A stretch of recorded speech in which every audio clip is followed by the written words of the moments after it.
Good morning আমার মিষ্টি বন্ধুদের সকাল সকাল সবাইকে সুপ্রভাত জানিয়ে আজকের দিনটা একদম রৌদ্রোজ্জ্বল ঝলমলে দিনটা দেখতেই পাচ্ছ। গতকাল প্রচুর বৃষ্টি হয়েছে, কিন্তু আজকে একদম ঝলমলে একদম রোদ। তার সঙ্গে আমার গাছে ফুটেছে হচ্ছে 3টে গাঁদা ফুল। আমার তো সকালে উঠে ফুলগুলো দেখলেই মনটা ভালো হয়ে যায়। এবার দেখতে দেখতে তার সঙ্গে কিন্তু কর্মযজ্ঞ শুরু করে দিয়েছি। এদিকে দেখো, আমার কর্তা সেই বিকেলবেলা বাতাবি লেবু খায়। সব আমি যখন সবজি কাটি সব একেবারে সুন্দর করে কেটে গুছিয়ে উঠি। তো বাতাবি লেবু ছাড়িয়ে রেখেছি, এদিকে আমি একটু লেবুর রস খাই সকালবেলায়, পাতিলেবু সেটা, আলু যা যা যা যা সবজি লাগে। আর আজকে করব হচ্ছে বাঁধাকপি, বুঝতে পেরেছ? তা বাঁধাকপি করব, তো তার জন্যে কী করব, বাঁধাকপিটা কেটে ভাপিয়ে নিয়েছি। তা দেখো, লেবুতে একটু চিনি দিয়ে রেখেছি, নুন দেবে না তাহলে কিন্তু তেতো হয়ে যায়। আর এদিকে আধখানা লেবু দিয়ে আগে জলটা খেয়ে নিই, বলো? জলটা খেয়ে তারপরে সব কিছু হবে। কিন্তু না না, কী বলো তো, মানে খেয়ে সব কিছু হবে না, মানে এক হাতে খাবো আর এক হাতে কাজ করব। এটাই হচ্ছে মেয়েদের জীবন, তাই না? এক হাতে কাজ, এক হাতে খাওয়া। বসে বসে সকালবেলায় লেবুর জল খাবো আর তোমার ওদিকে সমস্ত কাজ পড়ে থাকবে। দেখা যাবে আমার ছেলে না খেয়ে বেরিয়ে গেল, আমার কর্তাও না খেয়ে বেরিয়ে যাবে। তো যাই হোক, একটু বিট নুন দিয়ে জলটাকে প্রিপেয়ার করে নিলাম, নিয়ে এবার এটাকে একধারে রেখে খেতে থাকবো আর কাজও করতে থাকবো। এইবার কি করছি বলো তো, এইবার তোমার কি বলে, ছেঁকে নিয়ে তার মধ্যে গাছে জল দিয়ে এলাম। যে গাছগুলো দেখলে সেই গাছগুলোতে জল ঠল দিলাম, দিয়ে সে যা নিচে যে জল পড়ে সেগুলোকেও মুছলাম। সব করে ঠরে এবার রান্নাতে হাত দেবো, সব গুছিয়ে নিয়েছি। নেওয়ার পরে কি করছি, কড়াইতে তেল দিয়ে দিলাম।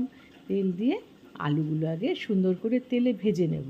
দেখবে যে কোনো মানে রান্নাতে তুমি আলু যখন দেবে, আলুটা যদি একটু নুন আর হলুদ দিয়ে যদি একটু তুমি ভেজে নাও না, তাহলে তোমার একটু সেদ্ধও হয়ে যায় আর একটু খেতেও কিন্তু ভালো লাগে।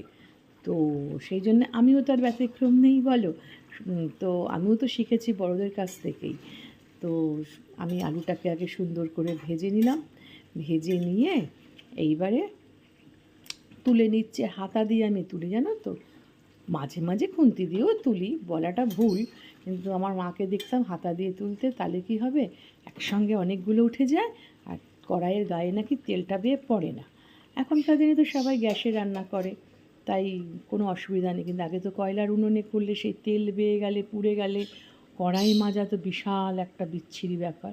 তা আজকে কিন্তু বানাবো হচ্ছে মাছের মাথা দিয়ে বাঁধাকপি। তা বাঁধাকপিটা কিন্তু আমি তোমাদের দেখাইনি, আমি কিন্তু প্রেশার কুকার একটু ভাপিয়ে নিয়েছি। কারণ এখনকার বাঁধাকপি বুঝতেই পারছো, মানে এটা তো আর একদম টাটকা এখনকার শীতের বাঁধাকপি না। তো মাথাটা খুব ভালো করে সুন্দর করে কড়া করে ভেজে নিয়েছি, আর নাইলে কিন্তু আঁশটে একটা গন্ধ লাগবে। তা ভেজে নেবার পরে এর মধ্যে কী কী দিচ্ছি দেখো। দিচ্ছি হচ্ছে একটু জিরে ফোড়ন, জিরে ফোড়ন দিয়ে তেজপাতাটা ভালো করে ধুয়ে নিয়েছি, কারণ তেজপাতায় প্রচুর ময়লা থাকে। আর একটু গোটা গরম মশলা, মানে একটু এলাচ, দারচিনি আর লবঙ্গ আমি দিই না। এলাচ আর দারচিনিটাকে কী করেছি, একটু তোমার নোড়া দিয়ে একটু থেতো করে নিয়েছি, নিয়ে তেলে দিয়ে দিলে কী হয়, সুন্দর একটা স্মেলও আসে।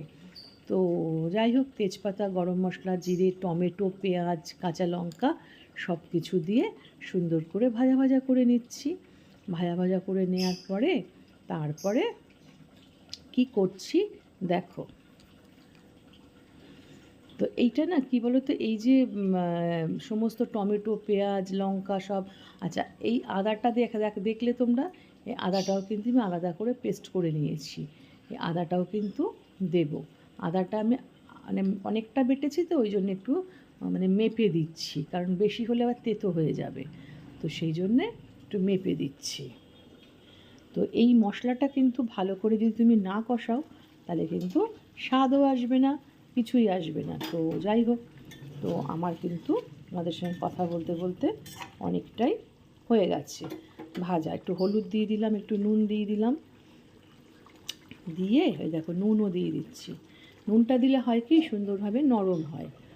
তো সুন্দর করে এটা ভাজা ভাজা করে নিয়ে তার মধ্যে ভাপানো বাঁধাকপিটা দিয়ে দেবো, কারণ আমি প্রেশার কুকারে করেছি এই জন্যেই, তাহলে সুন্দর সেদ্ধটা হবে। আর জিরে গুঁড়ো দিলাম একটু, কারণ একটু এই গরমের জিনিসের বাঁধাকপি তো, একটু শীতের বাঁধাকপি নেয়, তো যার ফলে কী বলো তো, যে একটু যদি তুমি তরিজুত করে না করো তাহলে কিন্তু খেতে ভালো লাগে না। আর দেখো ওই যে আমার ভাপানো বাঁধাকপিটা দেখে বুঝতেই পারছো যে একদম ভাপানো। আর ভাপিয়ে নিলে কী বলো তো, ফটাফট হয়ে যায় কিন্তু। তো ভাপিয়ে আমি যেরকম বাটিতে, ছিদ্র বাটিতে আমি জল ঝরিয়ে রেখে দিয়েছিলাম, কারণ জলটা না ঝরালে কী হয়, এর মধ্যে অনেকটা জল থেকে যায়। এবার সুন্দর করে এটাকে নেড়ে চেড়ে একদম, এটাকে আর তো তোমার চাপা ঢাকা দিলেও হয়, না দিলেও হয়, সেটা তোমার একদম সম্পূর্ণ তোমার ব্যাপার। কারণ হচ্ছে এটা তোমার কি বলো তো, অলরেডি ভাপানো হয়ে গেছে, যে নরম করার জন্যে চাপা দেবো সেরকম তো কোনো ব্যাপার নেই। তো ওই জন্যে আমি আস্তে আস্তে করে, যাতে কোনো রকম জল না থাকে এর মধ্যে, আমি এটাকে করে নিচ্ছি, কষিয়ে নিচ্ছি। তা কষাতে কষাতে না আমি একটু অন্যমনস্ক হয়ে যাচ্ছি, কারণ অন্য দিকে আবার চোখ চলে যাচ্ছে কাজে। তো সেই জন্য তো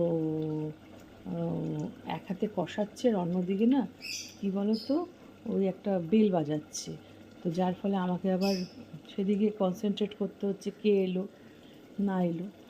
তো এইবার মাথাটা দিয়ে দিলাম, যখন দেখবে প্রায় মানে মাঝামাঝি কষানো হয়ে এসছে, সেই সময় বাঁধাকপি বলছি, মাথাটা দিয়ে দেবে।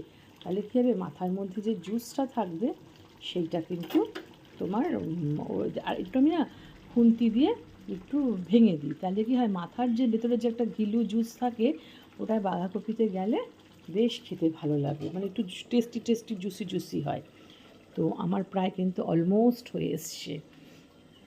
তা তোমাদের যদি কারোর এরকম মিষ্টি দিদির দৈনন্দিন জীবনের ছোট্ট ছোট্ট রান্নাবান্না বা মিষ্টি দিদিকে ভালো লেগে থাকে, তাহলে অবশ্যই কিন্তু তোমরা একটা লাইক, শেয়ার, কমেন্ট করো।